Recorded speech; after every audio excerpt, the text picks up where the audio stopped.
Good evening, everybody. I'd like to open this meeting of Economic Planning and Housing. I am Councillor Frost. I'm the chair of EPH, and I'd like to welcome everybody to the meeting, which is being held in accordance with the council rules. This meeting is being streamed live on YouTube and will also be available to view after the meeting has finished. The councillors who sit in this committee are identified by name in front of them, and I will introduce officers by name before they address the committee. Okay, so members can indicate their wish to speak by raising their hand and should only speak when I, as chair, invite them to do so. Officers present will do the same. Okay, as chair, I will confirm the name of any visiting speaker at the appropriate time in the agenda, who will then move to the microphone at the back, okay, and speak. Voting will be taken potentially by roll call or show of hands. Okay, and can each member indicate clearly whether they for, against the recommendation, or whether they wish to abstain? Okay, hopefully we won't have any IT problems. Okay, and we'll go from there. Just to let everybody aware, make everybody aware, okay, that there are no fire alarms scheduled for this evening. Therefore, if the alarm sounds, please evacuate the building immediately. The fire exit is located at the rear of the room. Okay, so we go downstairs and we will meet in the War Memorial Park. Okay, please note this meeting is being webcast live on the internet, and can members and officers also please ensure that your mobile phones are switched off or turned to silent. Thank you. Okay, can I be heard at the back just very quickly? Yeah, great. Okay, so looking at the agenda, apologies for absence and substitutions. Okay. We have a number. Okay, so Councillor Golding is being replaced by Ken Rattigan. Councillor Peters has sent his apologies, and Councillor Mahaffey has been replaced by Councillor Nick Robinson. Okay, so thank you very much, members. Do we have any more apologies? No? Okay, that's great. Move on to item number 2. Do we have any declarations of interest? No? Great. Okay. Will members please be aware, if they find that they do have a pecuniary interest, it can be declared, okay, later on at any stage in the meeting. Urgent matters. I've been advised, okay, that there are no urgent matters. So moving on to the minutes of the meeting held on, just having a look, sorry. 6th and 13th. On the 6th and 13th, okay, of January. Okay, can we please move that I can sign these, or does anybody have any comments to make regarding the accuracy? No? Okay, well, I will move that they be recorded, okay, and signed as a correct record. Okay, can I have a second, please? Okay, Councillor Conesco will second it. Okay, thank you very much. Okay, looking at number 5. Okay, item number 5, motion referred from Council on the 20th of January about maintaining amenities and green spaces. We've all read the motion. Okay, we all voted on it and passed it. I've had a provisional discussion with Ruth O'Mailer, and she is at the moment, okay, researching a paper which will be able to be brought forward to the committee in July. Okay, so just making everybody aware of that. Is everybody in agreement with that? Yes? Okay, thank you. Wonderful. So then moving on to number 6, an update report on the town centre vision and draft. Okay, and I'd like to welcome Councillor Isaac and Councillor Tristan Robinson. Okay, and also Kate Dean. And just wondered if you'd like to say a few words to introduce the paper. John. Thank you, Chairman. Good evening, members. Firstly, I'd like to apologise for my appearance. It's even more alarming than usual. And it's one of those occasions where it would have been great if we could have done this on Teams, so that you could have switched the camera off and you wouldn't have to endure this. But anyway, I was the responsible cabinet member when this report was put together, and that's why the introduction is from me.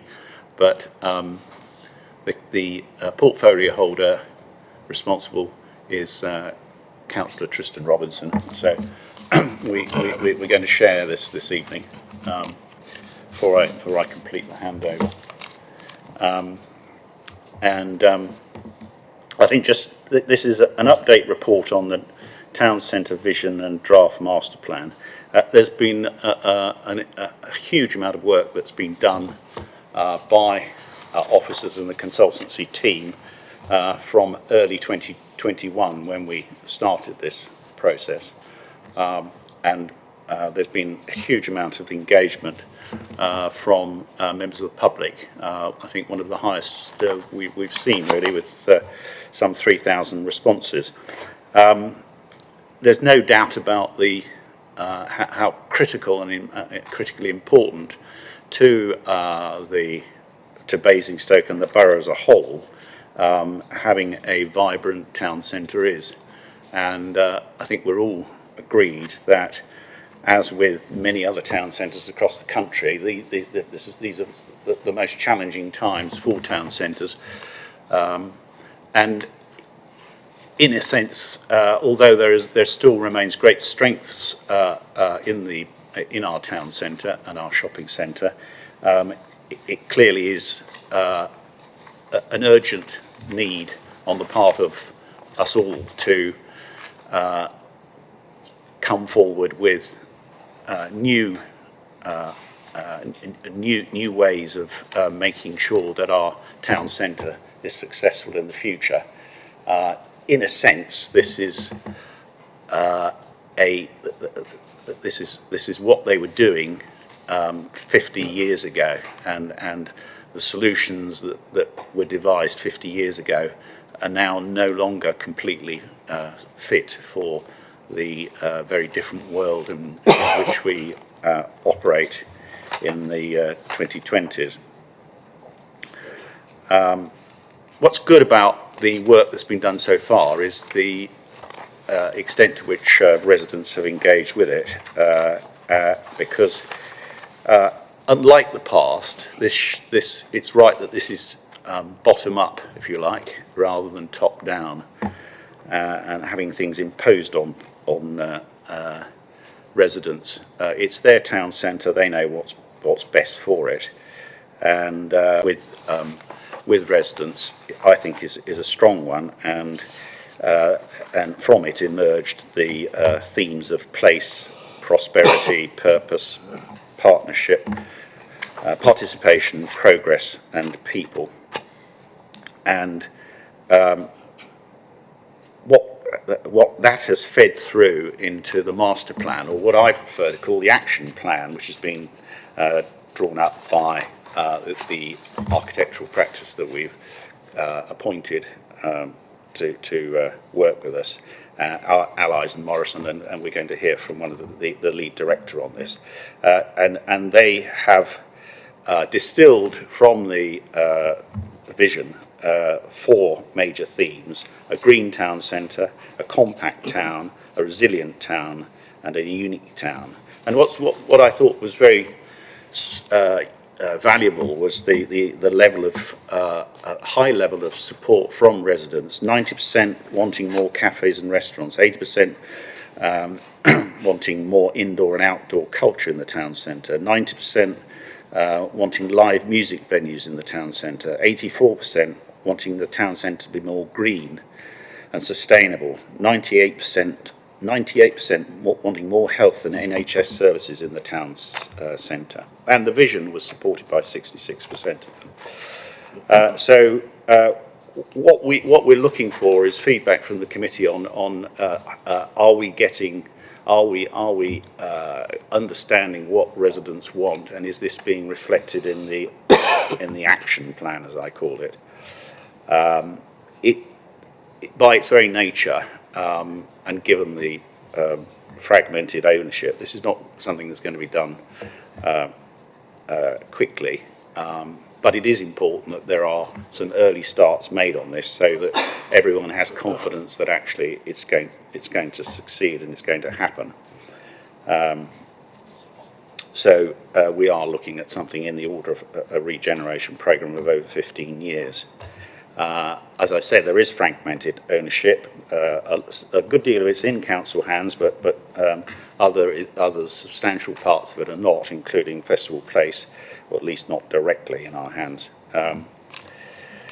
And also one has to bear in mind that certain of the assets that we're looking at completely altering in terms of their uses, like the mouths, are significant revenue and capital assets of the council. After this session, there will be further work being done by consultants in terms of the deliverability and viability, and also assessing the economic benefits of regeneration and the role that, which is a big role, I think, of culture in the future.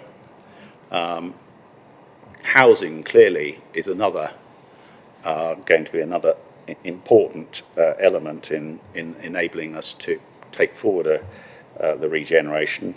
I think that housing in town, if it's done well, can be very attractive, and can help us fund the green spaces and the leisure and so forth. And there was also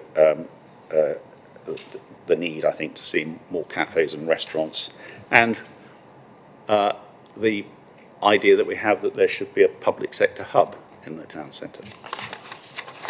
So we'll look forward to the observations of the committee, and at that point I shall turn to my colleague on the left.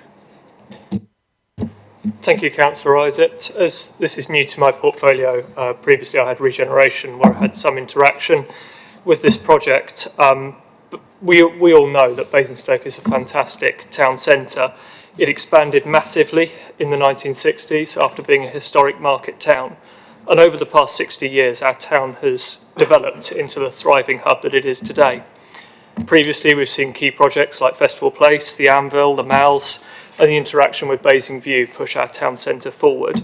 And what this paper seeks to do is lay the groundwork for how we will push the town centre forward for the next 50, 60 years. I think for me, coming into this, I think the really reassuring thing is the amount of public response that we've seen. 3,300 responses is huge. You know, we sometimes look at council consultations which frankly have single-digit response rates. That doesn't help us in the council deliver policies which work for people, so I think it's really encouraging that we've had such a high response rate, and the strategy that you see before you is reflective of those views. This is very much a first option for the committee to have a look at this, to really get into the detail of it.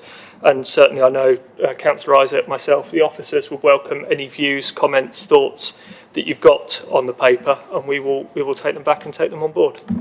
I think, Chair, I will hand over to Steve and Kate, who are going to run us through some slides. Thank you, Councillor Tristram Robinson. Okay, Kate, Steve. Thanks, Chair. I'd just like to introduce you to Steve from Allies & Morrison, who has been the lead director helping us shape this master plan. We've got a short presentation for you, so hand over to Steve. Thank you. Thank you. Can we please ensure that the presentation is circulated to committee members over the next couple of days? Yes, we'd be very happy to do that. I would say the pages that I'm about to present to you do all appear in the report. So the material that I'm going to share with you is a kind of cross-section through the report, give you a little bit of an orientation of the work we've been doing, and draw out what I hope are the sort of key headlines for you. So we've been working on this master plan for the town centre for a year now. We've drawn heavily on the visioning work that was undertaken by the Hemingway team, and has really sort of set a direction of travel. And our challenge has been to see how do we turn those aspirations into ideas for the town centre and tangible projects that you can start to deliver. And the document that we've laid out takes on 4 sections. So the first is establishing the context, demonstrating our understanding of the place, and what you've got here is a summary, a high-level summary of the baseline research that we did in thinking about the town. Then we've set out the initial vision work that we've prepared, and that was taken out to public consultation in the autumn. And then following that section and the feedback we've provided, we've then presented the more detailed master plan framework that we've set out. And overall, the structure of the document, flowing from that, I'll dive in and I'll give you just a couple of slides from each section to pull out the headlines. So looking at that introductory section, we've started to dig into things like the history of the shopping centres. How you uncover that process and how you understanding how the shopping centres have developed over time is critical to understanding how you might go about changing them in the future. What stories can you unpick through that process? Another thing which has been very valuable is understanding the conservation areas and the heritage assets of the town, using that to really inform the character of the place that we want to perpetuate, and really seeing the value in the heritage character of the town. And then picking on some of the key technical aspects. So we've spent a long time looking at how the bus routes work and talking to Stagecoach. We've spent time talking to Network Rail. We've been looking at how the servicing works for the shopping centres and for the top of town. And we've also looked at aspects like parking provision, and that's been complemented by a specific study looking at the overall parking capacity as well. In terms of the master plan vision work that we've done, as I've already mentioned, this is rooted in the Hemingway vision, the people, place, prosperous, progressive, purposeful and participatory. And I can't quite do Wayne's accent delivering those, but it sounds great coming from him as well. But I think that gives you a really kind of a strong perspective on where to start with this project, and it's given us some really useful hooks as to how we should be thinking about things. And the 4 themes that we've picked out, I think are worth dwelling on for a few seconds. The Green Town Centre. I think this has a triple benefit. This is about the health and well-being of the people who live here. It's about supporting biodiversity, and it's also about helping you address the climate challenge, about answering that challenge and making the place both more resilient and also making a smaller contribution to the effects of climate change. So that also is thinking about the fact that the town centre is almost completely devoid of green space. All of the shopping centres lack trees. And so introducing greenery all the way through the town to complement the amazing parks that you've got on the edge of the town is a really kind of good running thread all the way through this. The compact town principle is somewhere that where you do have a very good 15-minute town sitting within the ringway. You've got lots of people who are within a short walk of the town centre. As we add town centre homes as well, we can increase the number of people who are within easy walking distance of all the amenities they need, and this is a really sustainable way to be building. This also helps with a healthier population. That little bit of active travel is great for exercise on a daily basis and a kind of general healthy lifestyle. And it also improves things like your air quality, your noise quality, by helping to manage cars, the impact of cars within the town centre. That's not to say that it means that people who are outside the town won't be able to get to Basingstoke. You will still retain parking, you will still retain the ability to access the town, but what we want to do is avoid the effects of really short trips or cross-town trips on the town centre. The resilient town is starting to think about the pressures that are facing lots of towns like Basingstoke, which particularly have larger shopping centres.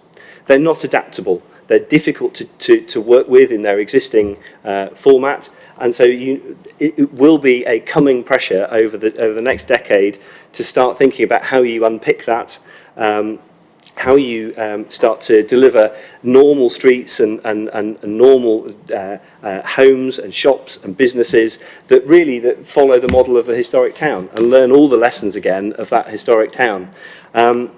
And that will enable you to build somewhere that, again, the point that we picked out is that point about having a unique feature. Everywhere has a kind of distinctive story, and yours is equally special. You've got that historic character to them.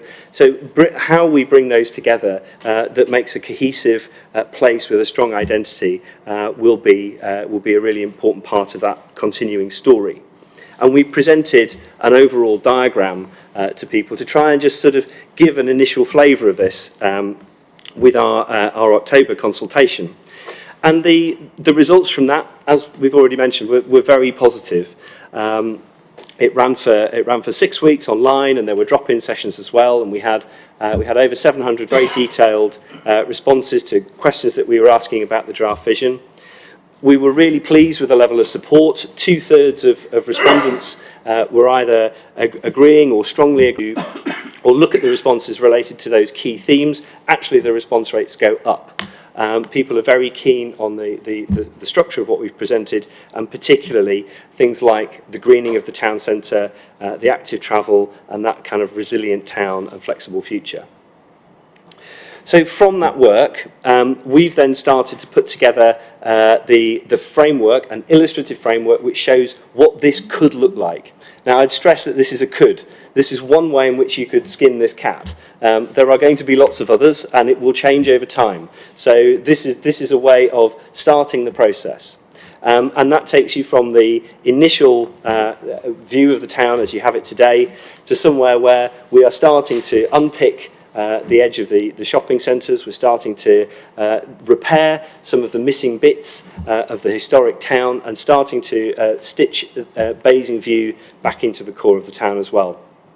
Hopefully, with the work that we've been doing to assess the capacity of the town and passing that on to planning colleagues and to colleagues looking at the economics of this, we're starting to get to a point where there is a tangible vision as to how the town centre could be changed and improved. We've been thinking then around aspects of this, like how movement works, how we're creating streets that are really good for people on foot, on bike, who are pushing buggies, who are in a wheelchair, or who maybe need to drive into elements of the town. And we've also been thinking about things like town centre living. What does good town centre living look like? Low, mid-rise, family homes as well as flats, thinking about homes that are purposefully designed to create really good streets.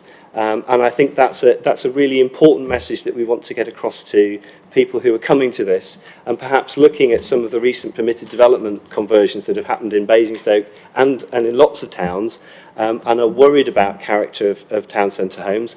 I think there are a lot of very good positive examples which learn the lessons from historic character and create places that people will want to live in a very family-friendly, sustainable way. And I'd finish on that sustainable town point. This is really about thinking around how you create a sustainable place in the most holistic view of that. The environmental sustainability is one key aspect of it. How do you build buildings and make places which are low energy and contribute to tackling climate change, but also the economic and social sustainability. How do you create a place where local jobs and a circular economy and a strong business base are thriving, and then also where your community is working really well, where people have the things that they need on their doorstep and feel part of a thriving place. So I hope that's a helpful overview of the work we've been doing. Thank you. I'm very happy to take questions. Thank you. If we just confine ourselves to questions on the presentation at the moment. Does anybody have any questions? Okay, Councillor Nick Robinson. Thank you, Chair. Have you had any thoughts on the Waitrose John Lewis building, which I've always felt is completely detached from the rest of town?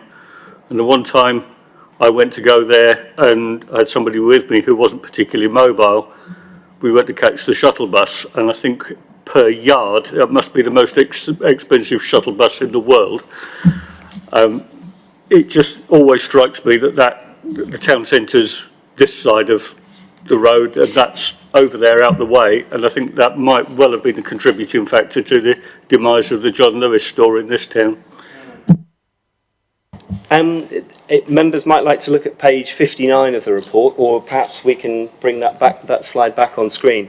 One of the particular elements that we've looked at is the East Drop Roundabout area.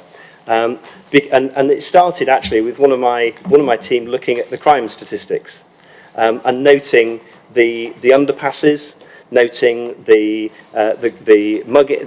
crime data that was located around that environment, and us thinking actually we do need to do something to address this, and so we've particularly looked at the East Drop Roundabout area. We've looked at how the roundabout can be removed, about how you can create normal street level condition and crossings, and how you can then use the land that you release there to deliver development which creates normal streets again.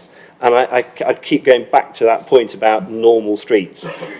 If you were to cross the road here, you'd be in good normal streets of Victorian and Edwardian terraces, and they feel like good, well-functioning streets. It would be great if we could achieve the same thing down at East Drop Roundabout, so that as you walk from the town centre to Basing View, you feel like you're in a good bit of the town. Thank you very much. Do you have a supplementary on that? No?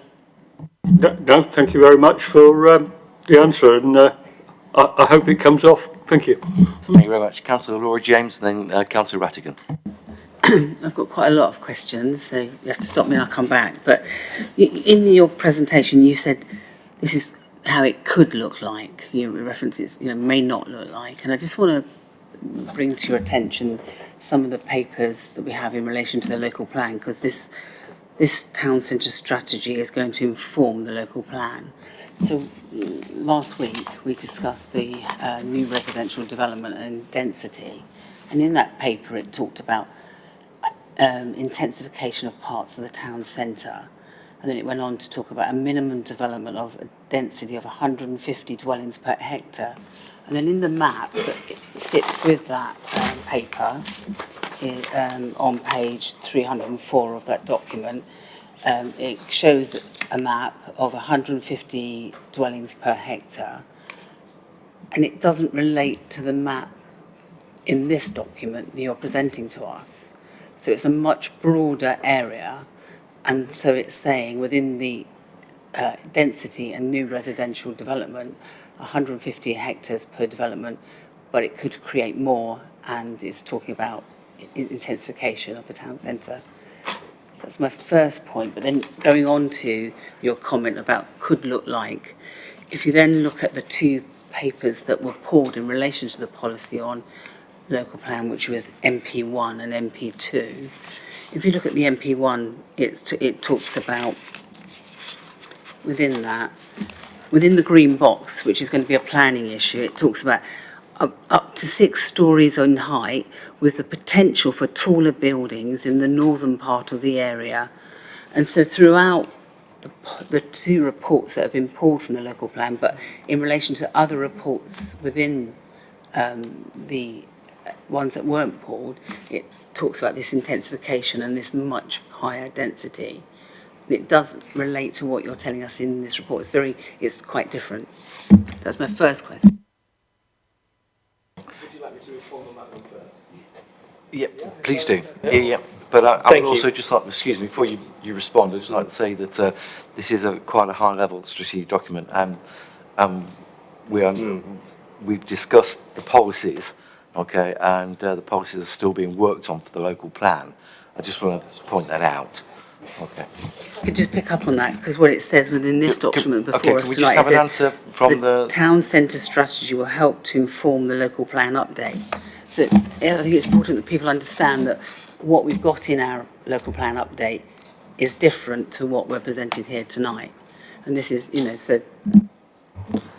I think the first thing to say is this document is something that's being produced as the town centre strategy, and it will be submitted similar to any other as a town centre master planner will submit their view to the local planning authority, and that will be assessed by the planning policy team. And that in the town centre may be one thing, but what's reasonable and deliverable in terms of local plan policy will be something else. So they will understand what this is and what it isn't, what they want to see in the town centre. If I could just come back on that though, but we've got Reg 18 that's going there, we've got things there, Work of the local. and we were found to be actually, there isn't a, Different policies. Central government policy is that local councils have to review their local plan every 5 years. So by the time every time we adopt a local plan, we have to start work on the next one, because that's the way that the planning system works. So we are always going to be in a cycle of constant review as far as the local plan. And so I think it's really important that we do carry on as a council and look at other areas. And there will always be a debate between the two, and I think it's healthy to have that debate. But what we shouldn't do is not be aspirational about what can be done in our town centre. And people might disagree with what's in this document, and that's fine. And I think Councillor Isaac and I have both said we're happy to take views on it if there's things that people disagree with or things that people want changed. But we need this document to be as aspirational as it can be. can I for just the council I'm delivering all it. If for you can let me finish, aspirational, I'm Councillor absolutely James, all for. I will finish.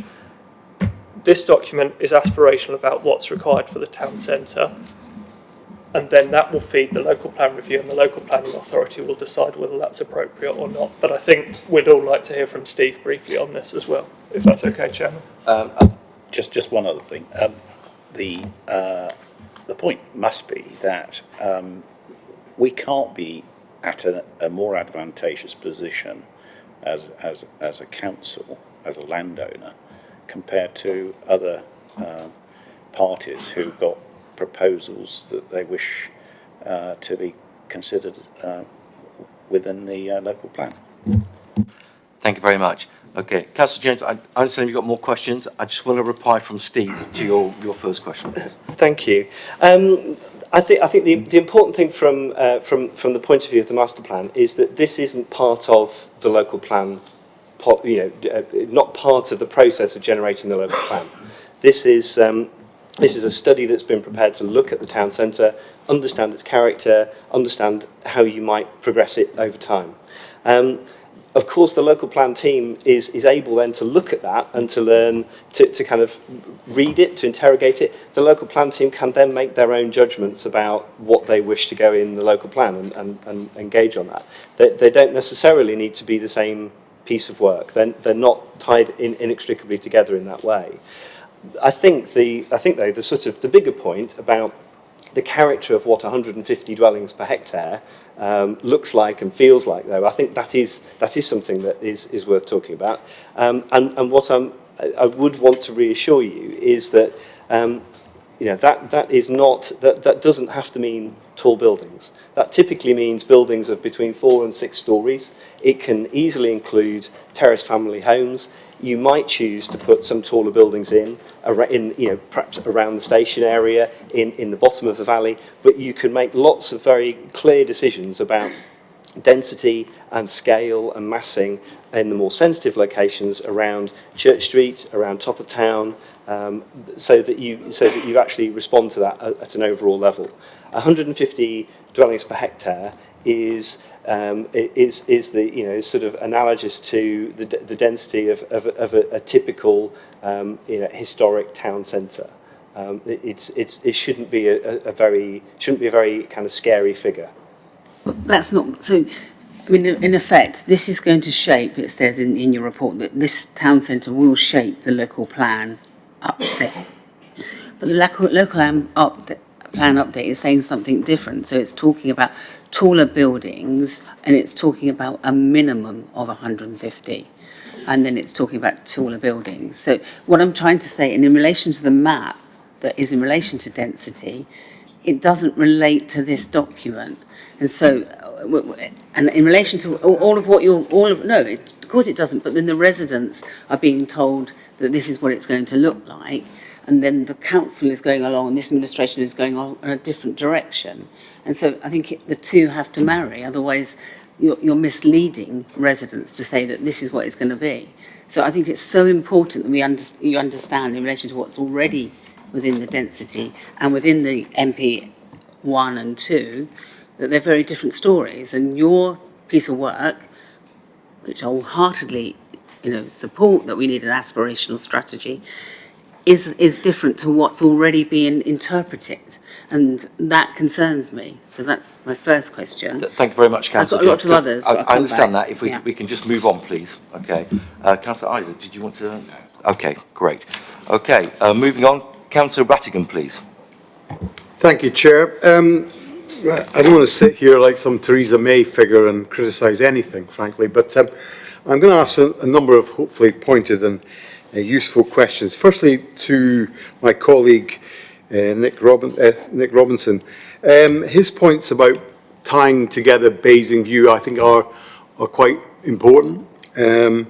Obviously, we have 4 lanes coming in and out of the town into the Eastop Roundabout. Frankly, that needs to be your work with Hampshire County Council needs to reduce the size of that road to single carriageway. There's no need for it to be dual carriageway coming in. I think it doesn't allow any development on that side of the town to work well with the open space at Eastop Park, and I think that is vital that we connect the green open. Our views are only sought tonight. Our views are only part of the process, and we're not going to decide quantums of development in terms of housing. But we do need to make it very clear the need for our town centre to be adaptable. We've got too many blocks for shops. We need to work them through. A typical example of that is the Debenhams offering at Festival Place. It's too big for somebody just to go in and take it up. It needs to be managed down to a smaller scale or to be different from what it is. So that adaptability needs to be set very much in whatever comes through the master plan. There is good examples of excellent housing within the town centre. One of those is the old Sun Alliance building, which sits above the Halifax on that corner. They're nice, they're terraced all the way up. I think most people would understand a bit of sunlight, a bit of clear sky so as they can sit out on their verandas is good. I take the point about noise, but if we get the transport right, then we should ensure that these areas are noise free, except for the noise of people bustling through the town centre. In terms of quantums, I think it is important that at some point, obviously not in this paper tonight, but at some point we outline to the residents what the quantum of housing is. I think it's absolutely right that you highlight that, because if we're going to repopulate the town to make it vibrant 24/7, we need to give people some idea of who's going to be there and how many of them and what they're going to do. So that is important. Obviously, if you're living in a town centre, perhaps you don't need a car, but we need to point out the quantum of car parking spaces, and even if that is tiered to allow for change and adaptability within our transport models, I think it is important that we nail down that quantum, if I'm honest with you. And I think it would also allow us to understand what land ownership that we have could be turned into homes and housing. And obviously, with 4,000 people on our housing list, it's a direct approach to those people and say, we can give you homes that will be close to amenities, close to a railway station, to a bus station, to your jobs, to your employment. I think that is important. And if we are moving down that quantum work, we need to directly say, if we're going to have some sort of open air concert or open air serviced area for music, for art, how big is it going to be? What is it going to be? A capacity of 300 people? Or is that going to be the right number? I think we do need to start nailing down some figures on that. And we are massive landowners, as Councillor Isaac pointed out. It is important that we get to grips with our own targets. We've got the MALs. I think it would be beneficial if we are exemplars in what we do for ourselves. We have a green agenda and a climate change goals that I think are really challenging, both the 25 one but also the 30 one. And I think we need, as we adapt the town centre, to be exemplars in them and bring people along with us. I hope those things will give you some view of where I am and how you will hopefully adapt what is the master plan into something that will be more tangible, I can say. All of us would agree that these are clear, there are no dark and horrible passages in town centre. We should be, my points, thank you. Thank you, Councillor Rattigan. I was just raising view at the moment. It is very much if you stand, because it is a proper, it's a real different solution. One of the things that I know has been looked at is reducing on that. That's fine for people who live in the town and can get to the town, and people that do not live in the town and they live in community. They don't have a bus in some. Let's just be realistic about it. So we do still need Stoke and live on the periphery of Basingstoke within our borough, a town for the town and not a town for the borough. Good observations there. I think good to know. There was one request, sort of envisaging some forward in relation to Festival Place, because that's obviously for the owners of or the long leaseholders there to come forward. I just bring you to the attention of page 18 of the report, where it says within there, these areas are potentially cumulatively capable of providing over 1,800 new Car parking strategy. We've got to leave of the regeneration of the town centre, sort of kick-start the regeneration, if you like. Thank you, Councillor Isaac. Okay, moving on to Councillor Canesco, please. Thank you, Chair. One comment and two questions, if I may. Just the first comment relates to the consultation. I fully understand that 3,000 people for a council consultation is a good response. However, I would point out, as Tristan has himself said, we've got 180,000 people in the borough, so that 3,500 represents less than 2%. So I think we've got to be mindful of that as we go about this, and not for any moment. I think we've got sort of very strong, very almost unanimous public approval of these proposals. There's still a long way to go there. In terms of my questions, one is around connectivity. We've already heard questions about Basing View and the challenges of bringing that together with the town centre. The other challenge I think we have is Festival Place. And there was a map on the presentation, which is on page 184 of the packs, if people want to take a look. And it shows Festival Place in the middle as a big grey blob with some dashed lines showing the only partial connectivity it's got there. I know that's a challenge. I remember from my younger days stumbling back after a night out from the train station into the town centre and having to walk around the edge of Festival Place. So a question there is what are our plans with that? Because that's a big blob that we don't directly own. How are we going to get them to buy into this vision and make sure that we've got connectivity through a large chunk of our town centre? And then the third question just is sort of, I guess, it relates to sort of inspiration and ideas from elsewhere. I was in Nottingham before Christmas, and as you might be aware, there's a project in place in Nottingham a couple of years ago to demolish one of their shopping centres, which was built in the late 60s, early 70s. So there's a parallel there in terms of sort of its architectural style. The developer of that centre then went into administration, so the project was cancelled, and Nottingham have now got a big hole in the middle of their city centre. And they've developed a vision for it, which involves a number of the aspects we've been discussing. So there's lots of green spaces, lots of public realm, lots of opportunities for people to engage with the city centre. And so my second question was really around to what extent are we looking at projects such as Nottingham, other to that a lot dealing with shopping centre and other aspects and reconcile, and then thinking about beyond the railway station, several kind of roll back the clock a little, that do the kind of rump of the shopping centre, which reconciles some of the workspace, shop, and starting to project. And I think to be through this for creating a space which. Councillor before you, if that's all right, I will. Strategy, and it's good to see the thinking and the concept. We talk on page 189. One of the things we need to do with our town centre strategy is, as you say, roll back centre on 138. It's disappointing to see that that doesn't translate in your line. I think that would be a shame. I think we would be much in the introduction of more greenery, and more sort of sensible streets breaking. To consider, though, potentially sight lines.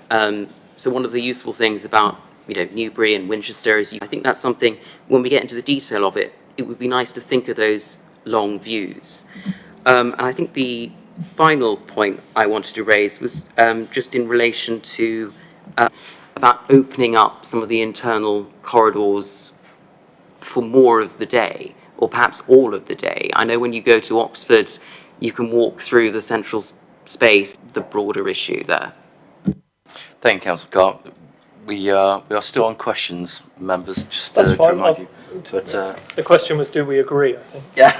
That in the report, I think we can take those as examples of town centre living in other areas. However, we need to be more aspirational in our design. Pick up the one on sightlines, because I recall that we talked about that previously at the workshop, the presentation that we did looking at the draft back in the summer.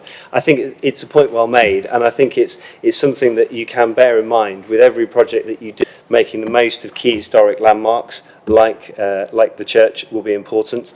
One of the things that we were particularly struck with as well is that the former town hall on the square now lacks its. That's slightly at a detail level for what we were presenting in the master plan. Thank you very much, Steve. Okay. Firstly, in terms of a figure mooted of 1,500 or 1,800 houses in the town centre, how do you square that with the residents' fee town centre? In fact, I go further and say that would be a deeply unpopular move if that was part of the master plan.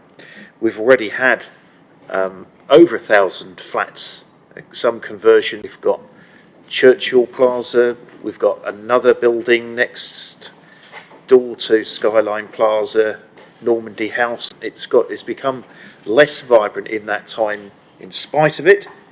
45,000 has a more vibrant centre than Basingstoke, with two perceived more vibrant centre is down to Hampshire County Council and Diocese of Winchester.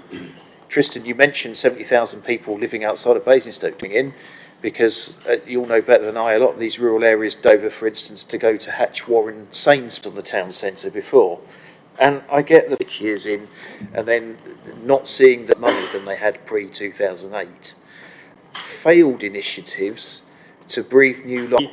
On the houses in the document for the last few years have, and it's led us to something. One of the things that I'm on that earlier, and I'm sure he's happy to do so again. Houses from the outset, they shouldn't also. It is more of a making sure that we regenerate and have in Basingstoke is that many people live in the town. So it's different.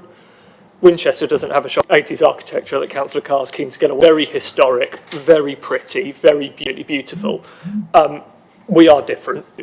Is aimed to replicate some of that in spaces in the town centre to allow or a rent on an entire shop. Actually, you could have almost a 3x. On the people coming in from outside, I don't know whether Steve's got any data, for example, who see Basingstoke as their main town, as their main shopping centre. There is an issue on YouTube with the video streaming via the council website. So whether they want to switch to the meeting. And I'd like to respond to the groundhog moment, really, because it hasn't happened, and so I agree. So we all know that we can come up with all these devotion and the vigour to and the funding to get on with them, and that will be held to a conversions and the town centre development that has taken place in the past. Sure that we don't repeat the mistakes of the past, because I think if we get it right, for so many of the other cultural and retailing activities in the town, it will strengthen the town. To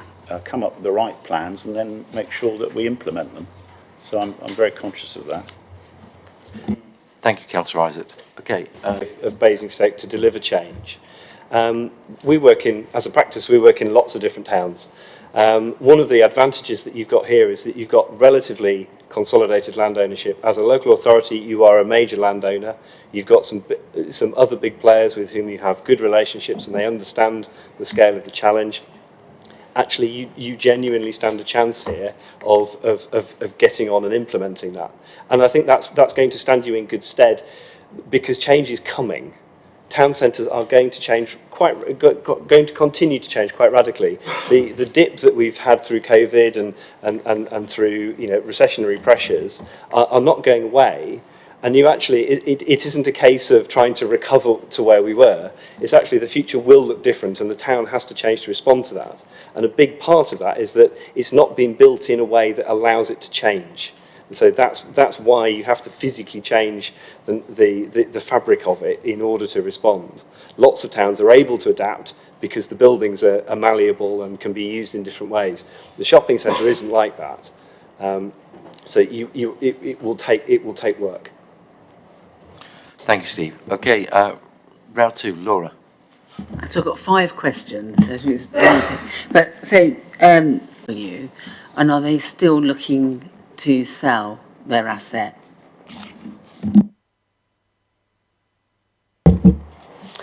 We have spoken to all of the stakeholders who own land in the town centre.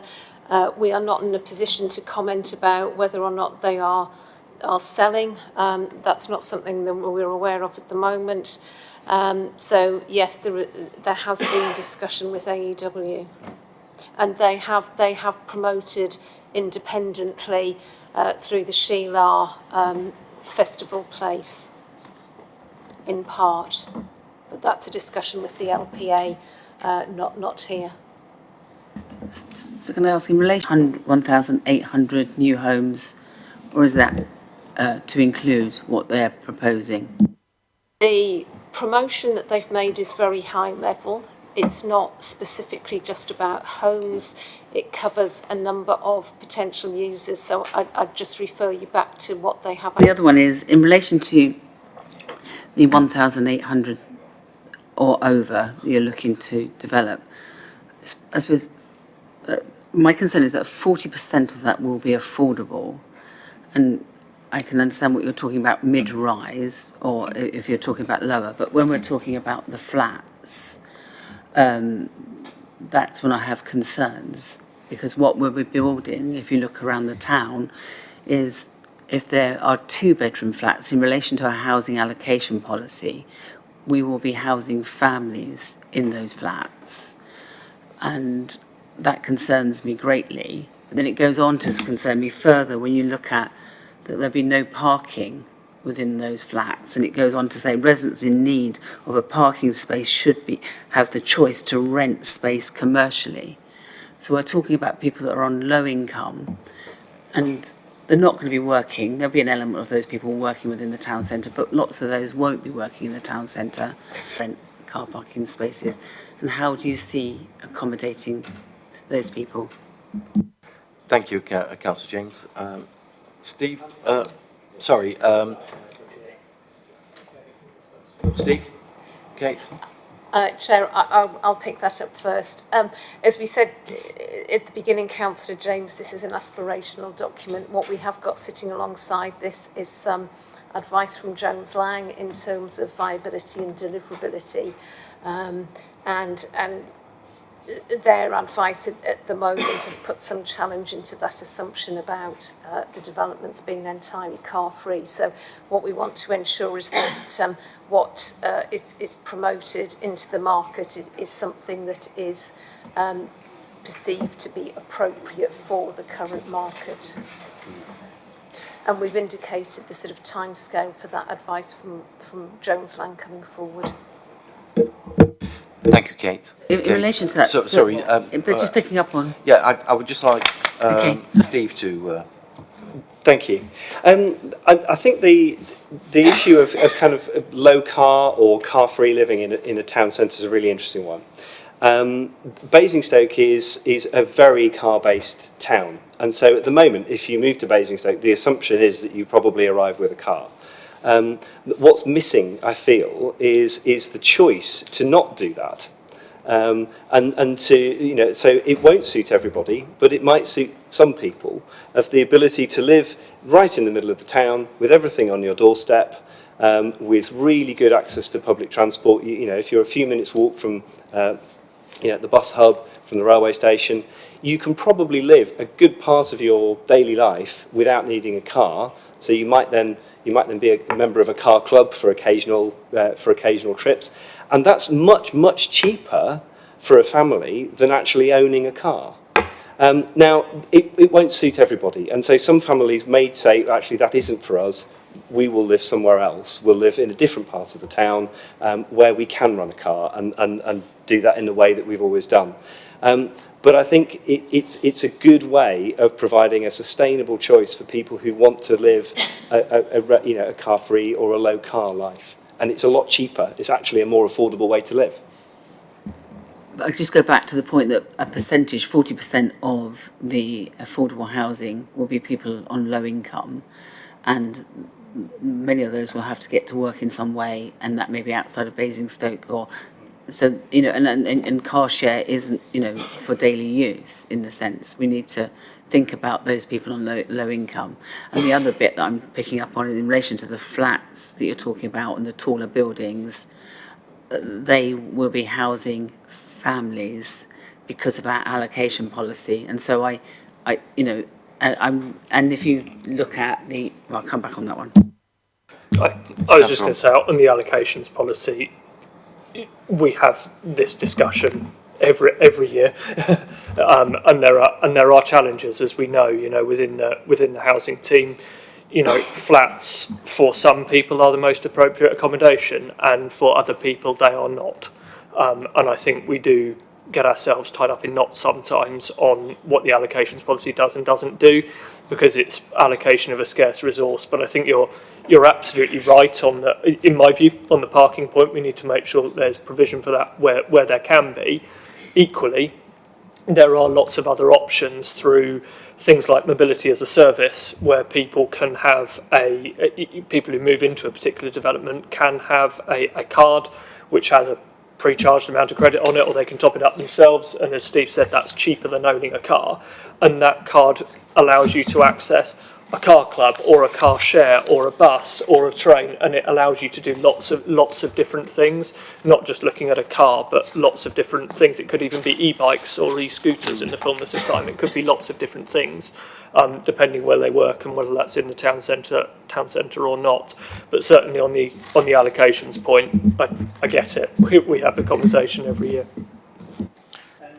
If I could briefly on that, the point about families living in the town centre and living in flats, I think there's a further point I would want to direct you back to, which is the first of our 4 kind of key principles, which is about making the town centre much greener, and a big part of that is making it a more attractive place to be. So if you know, so actually the streets, the green spaces around where you live are actually a pleasant environment. So we're not talking about tipping lots of flats into the existing town. We're talking about, you know, building homes in a changed environment where it's actually there are play spaces on your doorstep, and there are green streets outside where you might sit and meet your neighbour. And it is actually a different kind of environment we're talking about, and I think the two go hand in hand. Just hold on.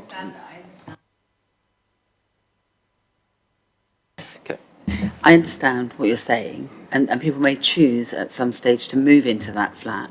But the allocation policy, once you've moved in, you come off the register and you can't go back on for social reasons. So those people are then in that flat, and their circumstances may change, as many people are who are in flats across the borough who now can't move out. And those families are stuck in those flats. And so that's what I'm concerned about. And their circumstances in relation to a car may change, and they may have moved in there not needing a car and choosing that lifestyle, and their circumstance change, and then they need a car, but they can't change. So, and I know that doesn't relate to you in this document, but this document that sits beside it, and that's what I'm challenging. I think I was just going to say, Chair, I think it's a fair challenge and something that we need to look at. I was just about to say, point well made, Laura. Yeah. Can I come back to you? Okay. I'd like to come to Andy Conesco, please. Thank you, Chair. Yeah, I echo Councillor James's points actually about that, the percentage of flats in the town centre, and also the concerns around the car parking availability. I think one of the things we need to get right as part of this is public transport, and it's fairly obvious because we say this every time, but yeah, we're in a situation where just a couple of years ago we were promised plans for a wonderful, exciting new mass rapid transport system, and the way that's looking at the moment is it's going to be a bus that's going to go along existing roads. So it's great that we're aspirational about our plans for the town centre. We also need to be aspirational for the support services and infrastructure as well. My question though really is around the mood board on page 138 that we've already discussed. I'm not an architectural historian, but yeah, I look at that and I see buildings, probably most of them from the 19th century and maybe earliest 20th century. So I doubt there's anything on here which is less than 100 years old. And my question therefore is, in future generations, when our great-grandchildren are having exactly this debate about what should the future of the town centre look like, how are we going to make sure that they're going to, when they put together their mood board, they're also going to look at some of the developments that we put in place, the new housing that we built in 2028. How's that going to stand the test of time, and how are we going to avoid a situation, and probably a situation where we are now, where we're talking about, correcting the mistakes from 50 years ago? How are we going to make sure we don't make those mistakes again and create buildings that have longevity and have historical value for future generations? Thank you, Steve. Thank you. I think that's a really good question. I think one of the reasons why with a mood board like that one tends to focus on the historic buildings is because they have a distinctiveness of place about them. They actually, and I think it's to do with the way in which buildings were historically made, using locally sourced materials, local craft, and a gradual build-up of local tradition. So the form of a roof, for example, responds to the material that you're making it with, which is distinctive to the place. When you move into the 20th century, you have a completely different way of building, particularly in the post-war period, and international styles take over, concrete, and the mass transit of materials over long distances becomes universal, and so places start to look like each other. By focusing on the historic materials and the historic forms, you start to draw out again what the distinctive character of the place is. And the key thing is that there are echoes of that in whatever you build in the future, that there are echoes of the form, there are careful selection of materials, and good detailing and durable local materials will make it continue to feel like Basingstoke. That doesn't mean it has to be a complete pastiche. It doesn't have to be a complete reworking of something that you might have seen made 150 years ago. It can be a new version of that, but I think that sort of understanding of form, understanding of materials will make it durable and will make it feel like it belongs here and nowhere else. Thank you very much. Guys, Councillor James, please. Thank you. The next question is about engagement, and I suppose it picks up on the least attractive options. So you sort of ask people what their most attractive options is, and then their least. And obviously housing and flats were down there as being least. I suppose it's a style of question, isn't it? Do you want this, and and is this your least? In relation to, there wasn't an option really to say, no, we don't want this. That it's the least. It's scored in relation to, and I just, and so a very high percentage of people didn't want that, and I just wondered how that relates to this overall plan. I think this sort of picks up again on themes we've already touched on. I think one of the key challenges is that we're asking people who already live in and around the town centre what would benefit them, or what they see as a pressure, or something that they're less keen on. We're asking them to rank things in order of priority, and And so responses on whether housing is right here will vary wildly and will include things like worries about pressure on local amenities, worries about pressure on infrastructure like school places or GP places. And then there'll also be, as we already mentioned, a kind of an instinctive response against some of the permitted development conversions over which the councils had no control, but where you're seeing delivery of places that people probably may feel uncomfortable about, and they're worried that that character might be replicated around other bits of the town as well. And so I think there's an advocacy job to be done to show how this can be done well, about how you can create places that people will feel happy having as their new neighbour, and where actually it's helping to address a need in terms of the vitality of the town centre and the busyness of it. It's addressing a kind of pressing opportunity, really, in terms of taking up the slack in a town centre that risks being hollowed out as other uses depart. So you actually you want the town centre to keep feeling full and busy, and this is I think all of those things come together so that you make a judgment then about how you respond to that consultation. And I think that there's a broader feeling about the consultation as well. Is it helps you read the room, but it doesn't give you the answer. And you will also need to make judgments about what is the right thing to do, taking all the other information into account, as well as what local people are speaking from their lived experience. But in reading that room, in relation to the next piece of consultation, isn't it that you have to tell those people when you're consulting that in relation to the 1,800, over 1,000 it says within the document, that's what it's planned, and that you're talking about up to and over in certain areas of taller buildings within areas of the town, and if you look at the malls and around the train station, that's what you're talking about. Much higher density, and if you look at the MPPF in relation to characteristics, it's likely to be very tall buildings in that area, and because that's what the developers are going to bring forward. So I think it's important that I'm all for consultation, but it's important that if you're then giving them this direction of travel and this story, we need to tell people what the plan is, really, in relation to these other documents that sit beside this. I think there's a couple of points there. Firstly, it's around the fact that we've got lots of things that are aspirational which need to be paid for, and one of the ways of paying for that is through residential development. That enables lots of the other bits to happen. We talked earlier about the local plan review. Clearly, that's got an impact on housing across the borough as well. I think I would pick up the point, you mentioned the phrase very tall buildings. I do disagree that 6-storey is a very tall building in Basingstoke town centre.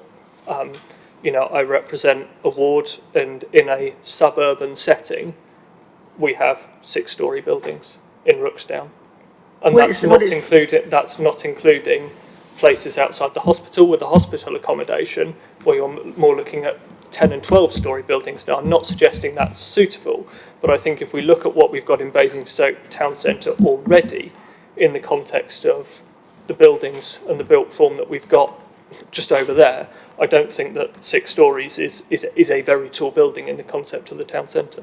But what it says is typically mid-rise, up to 6 storeys in height, with the potential for taller buildings in the northern part of the area.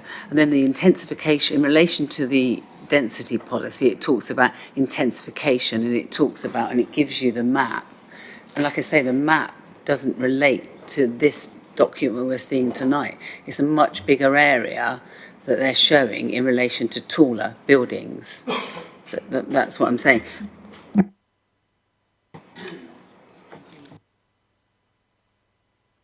Excuse me, Councillor James. How many more questions do you have? 2 more. 2 more, okay. Basing View, you talk about diversifying Basing View, improving in connections to the town centre, and you talk about the reimagining of. And I just wanted to, I suppose, my concern in relation to the policy that we had last week in relation to Basingview, and I've picked this up in the meeting as well, but I just wanted to raise my concerns because of the link and the concerns I had about the leisure park and protecting the leisure park. What has been removed, and I've raised this in relation to the local plan, is for retail purposes are limited to up to 300 metres from the primary shopping centre. Small-scale complementary retail may be permitted outside of the town centre. And what I'm concerned about in relation to your presentation is, where do you see retail being within Basingview? Because that's changing. But I'm just wondering, is there a view to expanding retail that isn't complementary to? Okay, Kate, would you like to? Yes, Chair, thank you. Basingview was outside of the study area, but Eastrop area sort of obviously nudges up to Basingview. I think just to reflect on what the current policy says for Basingview, it's always said it will be employment-led but supported by complementary town centre uses, including retail, leisure and residential. So I would just refer you back to the current policy SS8, which says that retail is expected to remain in Uptown, which is the areas closest to the station. The new SSA says something different, and if I just flag it up with you then, if you can just have a look at that. I raised it last week and I've raised it elsewhere, but it's saying something very different. Okay. So, and the other one is in relation to where have I got to? Can I come back? Thank you very much. Has anybody got any more questions? No? Okay. While you're just sorting yourself out, Councillor James, what I just would like to do, okay, we've concentrated very much on your presentation, okay, and also Appendix 1 to Appendix 4, okay. I would just like very quickly, and then we'll come back to you, Councillor James, go through the rest of the paper in the various sections just to make sure that there are no questions, okay, on the paper itself, okay, rather than concentrating on the appendix. So, we've obviously got section 1, which is the executive summary, which I think both Councillor Isaac and, that's on page 17, okay, or 3 of 10, okay, which Councillor Isaac and Councillor Robinson have gone through quite a while ago. Do we have any questions on that, on the executive summary? No? Councillor James. Just flag again, over 1,800 units in relation to 1.5 is half of Norden in relation to residential capacity. It's half of Kempchop, and just to flag that, and it says over. Okay, thank you, Councillor James. Okay, so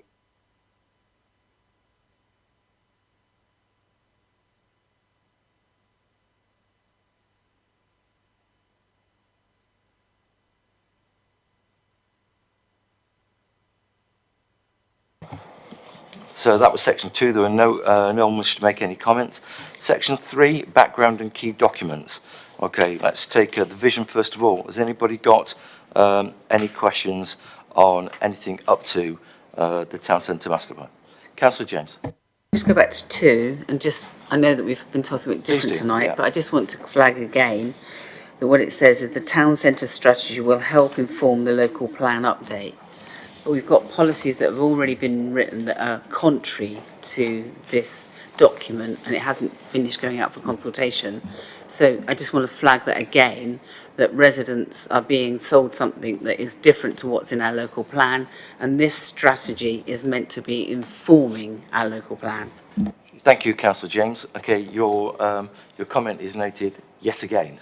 Okay, moving on to number 3, 3.1.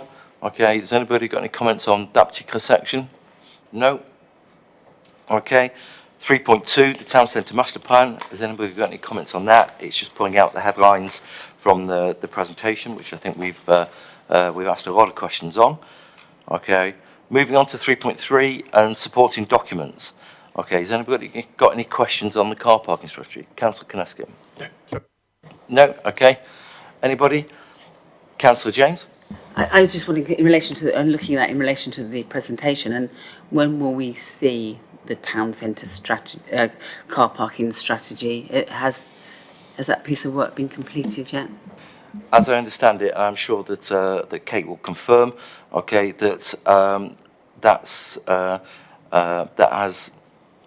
that basically is still in progress, okay, and will be coming back to us, okay, at a future date. Have you got a timescale on when we'll see that strategy? I don't. Kate, do you have a? Yes, just to refer you to the remaining programme, which is April 2022 car parking strategy from WSP. So next month. Okay, so then moving on to 3.4, the JL viability and discovery strategy. Has anybody got any comments on that? Councillor Kneskin. Thank you. Yeah, it was a question just around the timing of that, because obviously that's due to be received within the next couple of weeks, so checking we're on track for that and if that will be shared with the committee. Yes, it is on programme and yes, it will be shared. Okay, that's great. Looking at 3.5, the economic benefits report. Okay, this report is also being finalised during this month, and you can see from the remaining programme that that it's due to be completed. Is that on track, and will that be presented to us? Yes and yes. Thank you, Kate. Just going on to the remaining programme, okay, which is the on page 21. As we've already discussed, that during the map, which was at the Centre Court Hotel, the timelines there, if I remember correctly, were that it was supposed to be delivered, the vision and master plan, to Cabinet and Council in April. Okay, could you please explain why it slipped? Okay, a couple of months or a quarter, and do we have any assurance that it's not going to slip further? Yes, Chair. Main reason for slippage is just being content with the final reports from the consultants. So they have had to go back for review a couple of more times than expected, but we now are expecting to stay to programme. Certainly, Councillor Isaac. Yeah, and just to make the point that obviously there is the car parking strategy, viability and delivery strategy, and economic benefits report, and that has to be timetabled if it's coming to you again, and so that sort of could mean that we might be looking at a different date for it to go to Cabinet. I think, you know, better to sort of get that out now. We'll see. I'm not in charge of timetabling meetings and so forth. So. Well, I think the important thing is to get it right. Yeah. You know, we need to take the time and get it right, get the consultant reports in place, make sure that we get papers through this committee so that members can have sight of them and get it right. Thank you. I was just a bit concerned, okay, as to why it slipped from what we were told on the map. Okay, I agree with you. It needs to be done right. And as much as I hate saying this, if it means that it doesn't go to Cabinet and then to Council in July, then so be it. Yeah. Okay. I think it's necessary to come here first. Councillor James. When will we see the two policies in relation to the town centre, MPP 1 and 2? Will we see those before they go out as part of the Reg 18? Because obviously they were pulled before last week, and I just wondered when we'll get to see those policies. Councillor James, that's probably something you may wish to take up with Ruth or Mailer, okay, as part of the policy. I'm raising it with you, Chair. Maybe you could raise that with. I will raise it, okay, but it'll be a question that I need to put to Ruth, and it doesn't form a basis of this paper. Okay, so then moving on to the corporate implications, parts number 4. We can take that number 5 as well, and also number 6. Does anybody got any questions on that? No? Okay.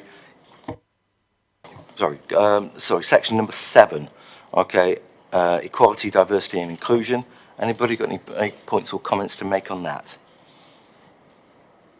No? Okay, and then if we take communications and climate change, has anybody got any questions on those two? Councillor McCormick. The obvious one, electric charge points. We need loads more than we've got at the moment. We are at risk of falling behind current demand. And I'm not just talking about where we are at the moment, but the projected change and whatever might happen as a result of the ever increasing cost of fuel at the moment. I can see that having a big knock-on effect. We've also got companies that are starting to have electric car ownerships. You know, we could be close to tipping point. We need to have charge points probably approaching 50% of all the parking that we've got. We'll have to have some form of charging in the next 5 years. I'm not sure if that's reflected in the report. Thank you, Councillor McCormick. Okay, moving on to, sorry, Councillor Konesko. Thank you, Chair. Yeah, I'd echo that point, and there's just a couple of paragraphs in there as well where the wording perhaps could be a little bit tighter. So 9.2, about halfway along, it talks about this opportunity. This also represents an opportunity to have a significantly lower carbon footprint. Yeah, it's more than not. Yeah, it's an opportunity, but it's an opportunity we've got to take. So I would strengthen the wording there, and then also paragraph 9.3 just below. The council could help shape requirements such as carbon net zero. Yeah, it's not a could, it's a must, given our climate emergency. Thank you very much. Okay, and then moving forward into HR and the summary. Has anybody got any comments there? No? Okay, does anybody have any further comments on the appendices that we haven't actually already covered? No? Okay. Oh, sorry, Councillor McCormack, I beg your pardon. I'm conscious that, you know, we've spent nearly 2 hours on this, but I think, as we said, I think we're all behind the spirit of this. We all recognise that we do need to see a radical change in the town centre in the next 10 years. It's been in a state of decline for at least the last 15 years, and we do need to turn that around. I have every confidence that we will make those changes, but I see it very much as an evolutionary process, not a big bang process. I think maybe in some aspects in the past we didn't consider things in the round, but I think a lot of incremental changes will probably make a difference, and there's a wealth of feedback from the public there, 3,000 people, and what they want in terms of, you know, independent shops, and, you know, we have advantages there in some of our land ownership, but I think we also need to bring to bear some clout on some of the private landlords and private letting agents and say to them, look guys, if we change tack just a bit, we can breathe new life into this thing. There'll be new jobs, there'll be, you know, we also need to get more high-paying jobs in. I see signs of that happening at long last.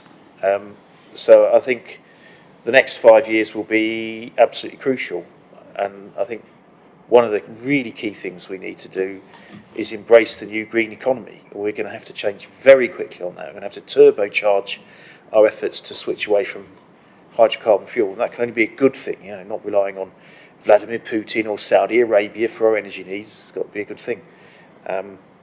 I would like to think as this goes forward, we'll also start thinking about localised energy generation as part of this, because I think that would be an opportunity we would rue missing if we're going to be looking at changing parts of the town centre and new buildings. We do need to make sure that we get solar panels and various other sort of forms of energy capture to make sure that people aren't beholden to fossil fuel companies that are making vast profits at their expense at the moment. Thank you, Councillor McCormick. Well said. I think that's echoed across both sides of the chamber. Okay, does anybody else? Oh, Councillor Rattigan. Thank you, Chair. I won't keep us much longer. I just think this is an important piece of work, and I would like to stress, as it's stressed throughout it, people want prosperity in this for their businesses, for themselves, for the jobs that they're in, and therefore we need to keep more people for longer in the town centre, whether that's in housing or whether that's just because we've got attractions. So that stickability is going to be massively important, and therefore the variety of offerings needs to be as large as it can be. That would be my final comment to you. Thank you. Thank you very much, Councillor Rattigan. Would you like to respond? Councillor Robinson. I was just going to say, Chair, if that's all the comments, can I just thank Steve for coming in this evening to present to us, and Kate for joining us as well and presenting the paper. Certainly, I echo those points. Thank you very much.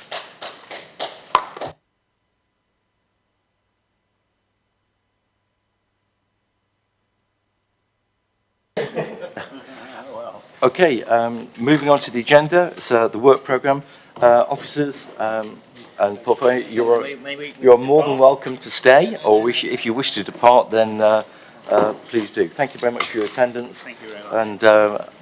And and we look forward to the updates. Okay, members, let's move on to the work programme, a copy of which was on the back of the papers as agenda item 7. Okay, what we've had obviously this evening is the update on the progress of the town centre master plan. Okay, and we've also had the motion, okay, coming that was referred to council on the maintaining amenities and green spaces. What I have done is, as I said earlier, I have spoken to Ruth and got her working on a paper to bring to us, okay, but that will be in July to give her a chance to actually research, okay, all the areas that she's thinking. Okay, so I just want to let everybody know that that's going to be, coming to us in July. In June, which is the first post-election meeting, okay, we've got a local plan update, and that's to consider, okay, the spatial strategy prior to the Regulation 18 consultation, which is the start of the draft local plan. And then if you look over the page, we have TBC. We have obviously the parking strategy that Kate said this evening is going to come back to us, okay, along with the economic benefits paper. Okay. And then we have the Leisure Park Master Plan. Then we have the COVID-19 update. I'm conscious that was from February, but the reason why we've kind of moved that was obviously things have been moving, and with the cancellation of the other parts of that the papers on that particular evening, I didn't think it was worth putting the committee at risk of catching COVID-19 to actually hear an update on COVID-19. So I will get a COVID-19 update, okay, and even if it's in the form of a letter that I have to read out, we will get that. So that's TBC.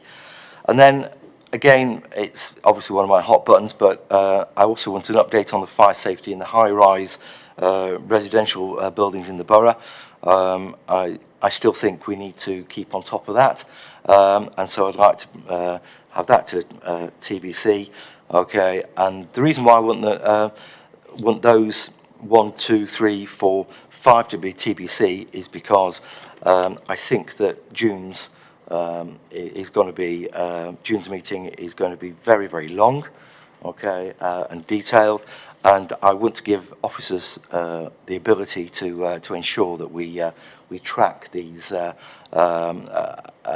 the rest of these papers into our work programme in the new municipal year. So that's where I propose to be. Councillor James.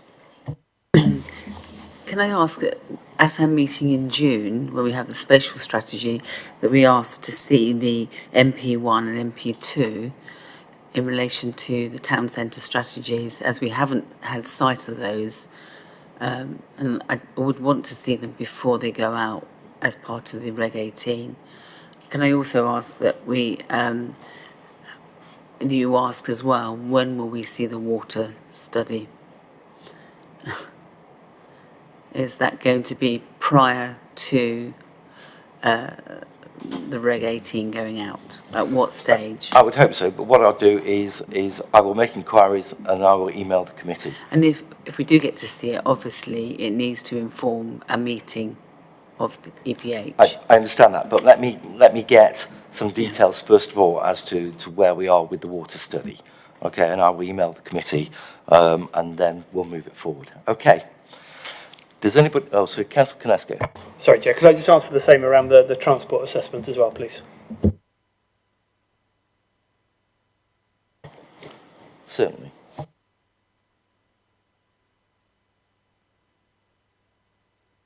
Okay, I think that's our business all done. So if there's no more questions, I would like to close the meeting, and it's 8:15. Thank you.